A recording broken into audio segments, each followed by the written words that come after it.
You win a Super Bowl, and for about 48 hours, you were standing on top of the universe. The confetti from Super Bowl LX has barely even been swept off the stadium floor. The championship rings are still being sized up by the jewelers. The memories of the parade are completely vivid, and the Seattle Seahawks are looking down at the rest of the football world after vanquishing the New England Patriots. But listen, the NFL is an incredibly ruthless, unforgiving business, and the truth is, it never truly sleeps. You don't get to rest on your laurels. Just as head coach Mike Macdonald is sitting down in his office looking at the whiteboard and charting out the course for what is arguably the most difficult challenge in all of modern professional sports, defending a Super Bowl title, the very foundation of his defense has fundamentally shifted beneath his feet. One of the primary architects of Seattle's defensive dominance, the guy who made the engine run, has officially put an expiration date on his time in the league. We are talking about a player whose relentless pressure, sheer violence at the line of scrimmage, and undeniable locker room leadership helped bring the Lombardi Trophy back to the Pacific Northwest. So if you thought the stakes for the Seahawks' upcoming season were already high, they just went from incredibly high to absolutely monumental. I want you to let the heavy reality of those words really sink in for a second. But through the grace of God, I'm able to play another year and soak it all up one more good time before I hang it up. This is the verified official statement from veteran edge rusher DeMarcus Lawrence. It confirms without a shadow of a doubt that his upcoming campaign will be his ultimate farewell tour. Now think about the context here.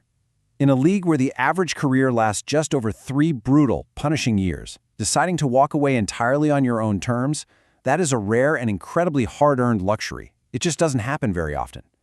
You can hear the immense gratitude in his words, right? But if you listen closely, you can also hear the physical and emotional exhaustion that comes from battling in the trenches with 300-pound linemen for over a decade. When a universally respected veteran makes a public declaration like this during the offseason, it doesn't just make headlines, it completely alters the psychological makeup of a locker room. This is no longer just a standard title defense for the Seattle Seahawks. No, this instantly becomes a fierce, highly emotional crusade to send a respected warrior out on the absolute highest note possible. To give you a bit of quick context on how this breaking news actually surfaced, veteran NFL reporter Jory Epstein was the one to officially confirm the timeline this past Friday. And the reality is set. The 2026 season will mark DeMarcus Lawrence's 13th and final year in professional football. 13 seasons? I mean, just pause and consider that for a moment. 13 years as a defensive lineman in the National Football League. Think about the sheer volume of car crash-level collisions he has endured on every single snap. Think about the grueling, sweltering summer training camps, the endless ice baths, the constant playing through unpublicized, agonizing injuries just to make sure he was available for his brothers on Sunday. Surviving in the NFL for 13 years requires a level of grit, maniacal dedication, and pure mental toughness that very, very few human beings on this planet possess. The 2026 season isn't just another year on the schedule. It is going to be a 17-game gauntlet of final goodbyes, last matchups against old rivals, and one ultimate exhausting push for gridiron greatness. Section 1. The Resurrection in Seattle. From Injury to the Lombardi.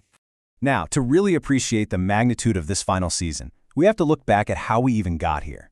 Look at his final season with the Dallas Cowboys. It was rough, to put it mildly. He was battling constant, nagging injuries, struggling week in and week out just to get out of the trainer's room and stay on the field. After spending nearly a decade establishing himself as a terrifying franchise cornerstone down in Texas, the whispers had started spreading around the league. You know how it goes. People saying he was washed up, that his body was finally betraying him after years of heavy physical usage. But compare that dark period to his 2025 season in Seattle. It wasn't just a comeback, it was a miraculous rebirth. He didn't just swap a silver helmet for a navy one. He fundamentally changed his entire approach to his profession as an aging athlete. He completely overhauled his food intake, completely reinvented his recovery routine, discovering this new regimen that finally allowed his veteran body to properly heal and perform at maximum velocity. The result? He stayed completely healthy for the entire championship campaign, dominating elite offensive tackles, and ultimately culminating in lifting Super Bowl LX. It is a striking, undeniable testament to the fact that greatness isn't just about raw, innate talent you're born with. It's about the relentless, stubborn willingness to adapt and evolve when your back is against the wall. So, the really crucial point to examine is how that newfound health and revamped routine translated directly to actual on-field production. 6. That is the number of regular season sacks Lawrence recorded in 2025. Now look, for a casual fan just glancing at a box score on their phone, 6 sacks might just look like a solid, maybe slightly above average rotational number. But you have to dig deeper. For a player at his age, operating within Mike Macdonald's incredibly complex, highly demanding defensive scheme, those 6 sacks were devastatingly timely. They weren't garbage time stats when the team was up by 20 points. No, they were drive killers. They were massive, game-altering third-down stops in the fourth quarter when the game was hanging directly in the balance, and the secondary desperately needed the front four to get home. It proved to the entire league, and most importantly to the offensive coordinators desperately pulling their hair out trying to scheme against him, that DeMarcus Lawrence absolutely still possessed elite explosive production left in the tank. But honestly, sacks only tell a fraction of the story of a defensive lineman's true impact. 20 quarterback hits during the regular season. This right here is where you see the true, relentless, terrifyingly violent nature of his game. Even when the opposing quarterback managed to miraculously sense the pressure and get the ball out of his hands just in the nick of time, Lawrence was right there in his face, making him pay the physical price. And you have to understand the cumulative effect of that. Those 20 hits, they incrementally alter the psychology of a quarterback over the course of 4 quarters of football. After a while, they start rushing their reads. They get happy feet in the pocket. They start dropping their eyes to look at the impending pass rush instead of scanning downfield for their open receivers. Lawrence's ability to consistently generate this kind of violent, pocket-collapsing pressure was the exact high-octane fuel that made Mike Macdonald's entire defensive engine roar. And then, when the lights were the absolute brightest, when the world was watching and the pressure was completely suffocating, he somehow found another gear entirely. 3 forced fumbles in the playoffs. Let me emphasize how incredibly difficult and deeply impactful that is. In the postseason, when every single possession is literally a life-or-death scenario for a football team's season, a forced fumble is a catastrophic, game-breaking event for an offense. 3 separate times during Seattle's historic playoff run, including their heavyweight clash with the New England Patriots, Lawrence didn't just make a routine tackle. He violently separated the football from the carrier. He completely swung the momentum of those games, instantly silencing the opposing crowd and directly sealing the Lombardi Trophy for the Seahawks. If you ever wanted a dictionary definition of the clutch gene in professional football, you were looking right at it. Section 2. A 13-year legacy. Building a Hall of Fame resume. Taking a step back and looking at his journey linearly, it's pretty awe-inspiring. We see 12 grueling seasons already in the books across 2 massive, culturally significant franchises, the Cowboys and the Seahawks. Along the way, he didn't just play, he excelled, earning 5 Pro Bowl selections and cementing his status as one of the absolute premier defenders of his era. He became universally respected by his peers, by opposing coaching staffs who hated game planning for him, and by diehard fans alike. Then, of course, came the ultimate validation of a player's career, becoming a Super Bowl LX champion in 2025. That ring validates all the blood, the sweat, the agonizing offseason surgeries, and the doubts. And now we arrive at point 4, the final chapter, the 2026 NFL season. This timeline isn't just some basic list of Wikipedia accolades, it's a battle map. It's the map of a football survivor who climbed every single treacherous mountain this sport has to offer and absolutely refused to quit when the league doubted his longevity. Let's break down these aggregate career numbers to see exactly why his impending departure is going to leave a massive, totally unfillable void on the defensive side of the ball. 309 solo tackles. Think about that. That means 309 individual times he took down some of the most elusive, powerful, and explosive athletes on the planet entirely by himself, fighting through holding, chop blocks, and double teams. Nearly 200 assists, 11 fumble recoveries, which perfectly illustrates his relentless, never-give-up pursuit of the football. He does not stop running until the whistle blows. 2 interceptions for a defensive lineman, which is just an incredible display of raw athleticism and situational awareness at the line of scrimmage. And of course, 67.5 career sacks. When you really step back and look at the sheer staggering volume of this resume, you realize that a defensive coordinator isn't just losing a talented player next year. They are losing a foundational, structural pillar of their entire defensive philosophy.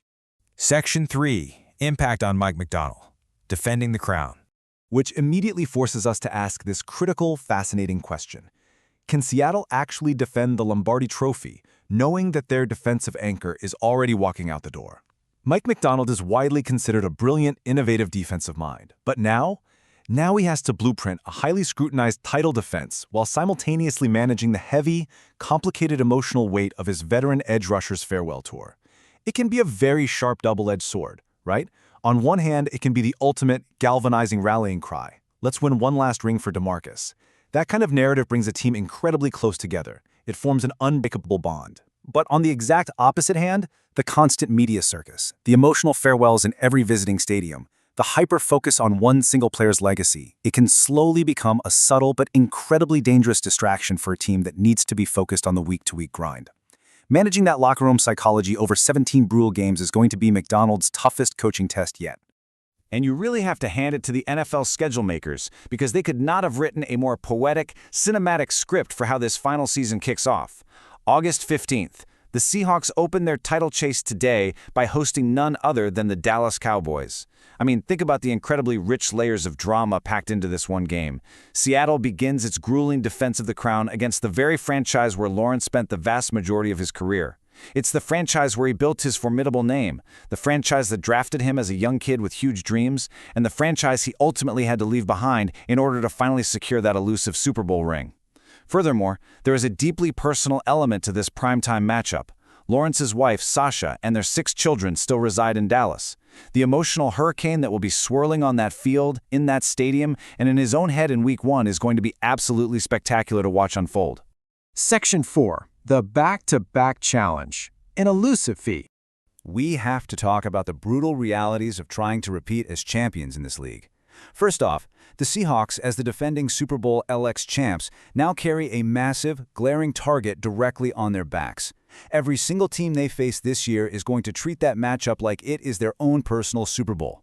Seattle is going to get everyone's absolute best, most hyper-aggressive game plan week in and week out. There are no easy Sundays anymore. Second, the reality of the impending future is looming large. Replacing a player with 67.5 career sacks is nearly impossible in today's landscape. Elite pass rushers do not just grow on trees. The front office knows it, the coaches know it, and the opponents definitely know it. Third, as we discussed, managing the emotional toll of a highly publicized last dance is completely uncharted territory for a lot of these younger guys. And finally, the modern rarity of back-to-back titles. You have to understand, the NFL is specifically designed by its founders for parity. The draft order, the strict salary cap, the absolute frenzy of free agency, it is all engineered from the ground up to tear down championship rosters and level the playing field. The pressure in Seattle is astronomically higher now that the entire organization knows this is the absolute last ride for one of their most vital puzzle pieces. And you know, we really need to remember how incredibly close we were to never even getting this final chapter. According to all the major reports, Lawrence heavily considered just retiring this past spring. And who could blame him? He had the ring, he had the money, his legacy was completely secure and absolutely undeniable. But he chose to come back. He chose to endure one more grueling 17-game gauntlet, to willingly subject his aging body to another year of literal car crashes on the turf and freezing ice baths in the training room, purely for the pure love of the game and the unbreakable brotherhood of the locker room. When he talks about soaking it up one last time, it means he is going to leave absolutely every single ounce of energy he has left on that field. Make no mistake, he isn't coming back for a gentle, waving victory lap. He is coming back for a war. So it all leads us here. Will DeMarcus Lawrence's last dance end in the ultimate, insanely rare glory of back-to-back Super Bowl championships? Or will it end in the sudden, crushing heartbreak that the brutal, unpredictable nature of the NFL so often delivers to its aging stars? Every single snap he takes in 2026 is going to be loaded with deep significance, massive tension, and literal history in the making. We are watching the real-time conclusion of a brilliant, hard-fought, bloodied career, and how it unfolds week by week, game by game, will undeniably be the defining storyline of the Seahawks' entire season. And honestly, that is exactly why you cannot afford to miss a single moment of this upcoming season. If you want to stay on top of every single development in DeMarcus Lawrence's final ride and the Seahawks' high-stakes title defense, you need to subscribe to NFL Nexus right now. Hit that like button if you appreciate this explainer and the deep dive into the tape, and absolutely drop a comment below with your thoughts on Lawrence's incredible legacy. Where does he rank among the all-time greats for you? Let's get a debate going. And hey, if you want to take your support to the next level, become a channel member today for exclusive behind-the-scenes content. We are going to be tracking every tackle, every sack, and every compelling storyline this year. Thank you so much for joining me on this explainer, and I'll see you in the next one.